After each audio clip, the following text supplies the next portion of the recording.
Hello and welcome to another episode of Disney Movie Investigation. If this is your first time watching, welcome to the show. In each episode, we take a look at a movie that is featured on Disney+. On this episode, we're taking a look at 3 different movies as we take a look at the Beverly Hills Chihuahua series. And if you are enjoying these videos, I do ask you to please hit that subscribe button. That way you'll be notified with each new video. But for now, sit back and enjoy this episode of Disney Movie Investigation.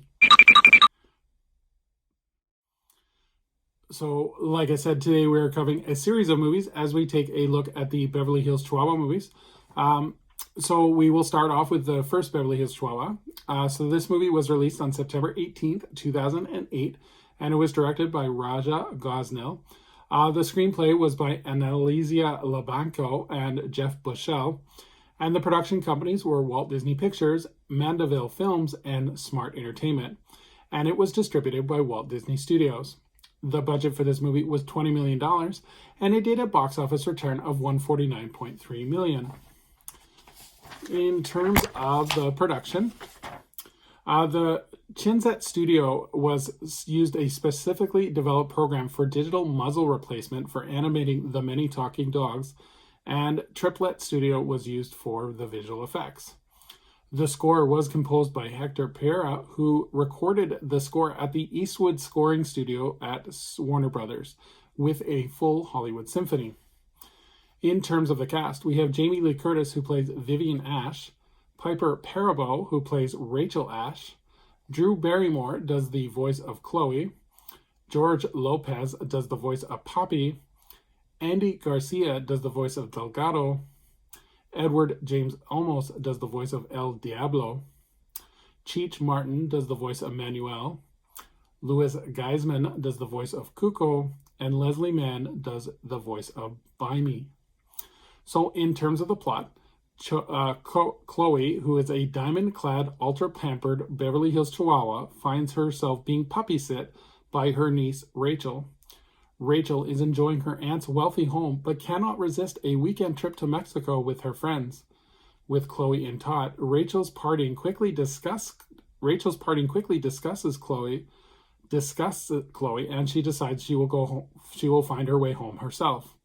Chloe quickly gets lost in Mexico and thrown into a dogfighting ring where she meets Delgado, an ex-police canine who is there and finds himself between his old enemy Diablo, who is a drug lord dog who ruined his career, and Chloe.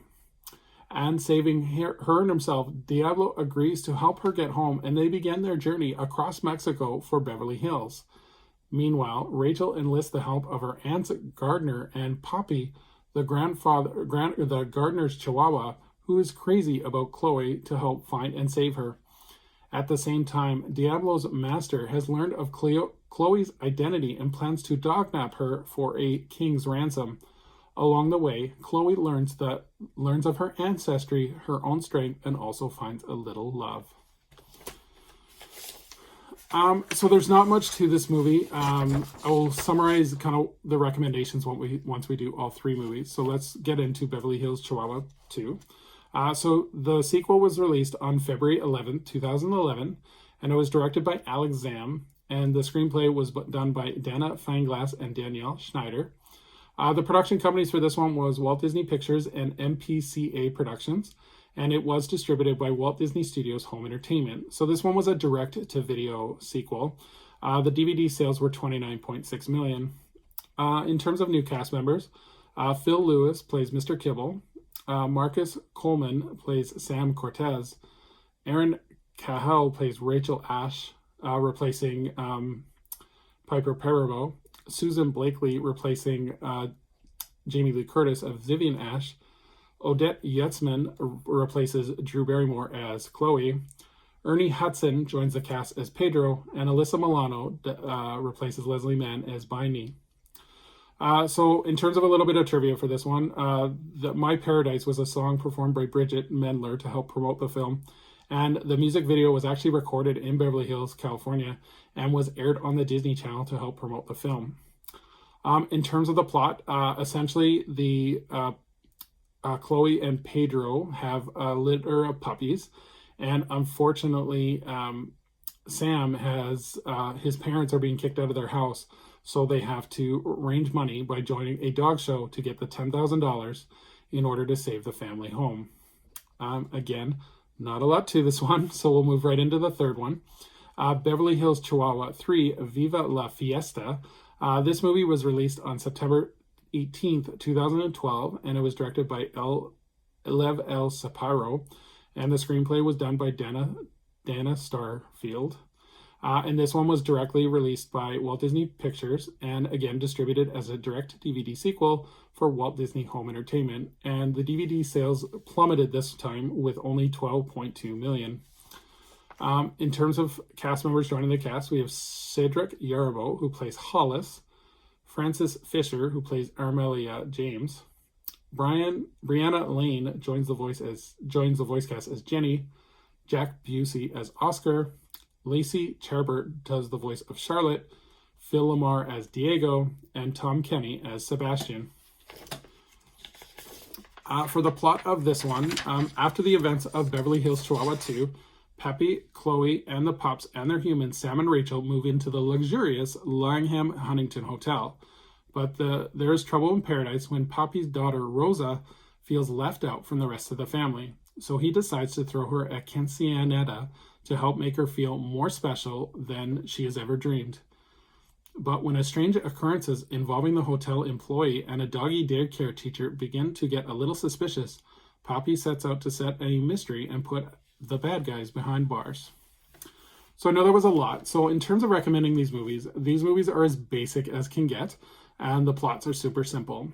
The first movie is the best one out of the three, as it shows the character change in Chloe, and she has to make it her own in Mexico without the help of her butlers and servants.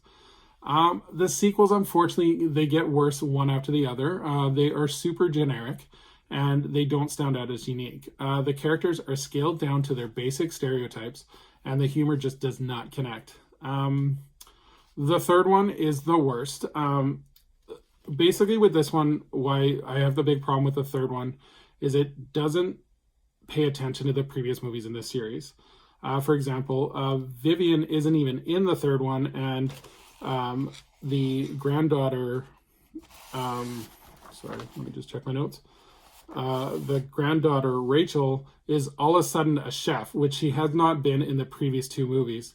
And then the other thing is that they ignored their own rules that they set up in the previous two movies.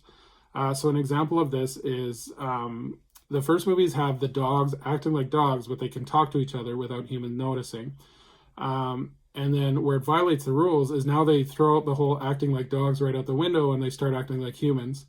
And an example of this is the scene where Poppy is auditioning bands for his daughter's quinceañera, and they have, like, it's a lot of stereotype jokes about, like, dogs as bands. So, like, Hound Garden and stuff like that. And it's not even funny to justify it as a scene totally separate from the plot. But the other thing, too, is, like, it just violates all the rules. So the dogs are holding these auditions and no one notices. It's like if Woody from Toy Story just started walking down the street and going to buy a hamburger. Would anyone have noticed? No. Like, yes, obviously, but they wouldn't violate the rules of Toy Story that they've set up. I hope that makes sense. Like, it's basically, if you set up the rules for the movie, then you have to stick with them no matter how restricting they are to the joke that you want to tell. So overall, I would not recommend these movies. The first one is cute enough for younger audiences, but after that, I wouldn't go any further. I'm not surprised after the third one that they just, like, cut their losses on that one. So thank you so much for joining us here on Disney Movie Investigation.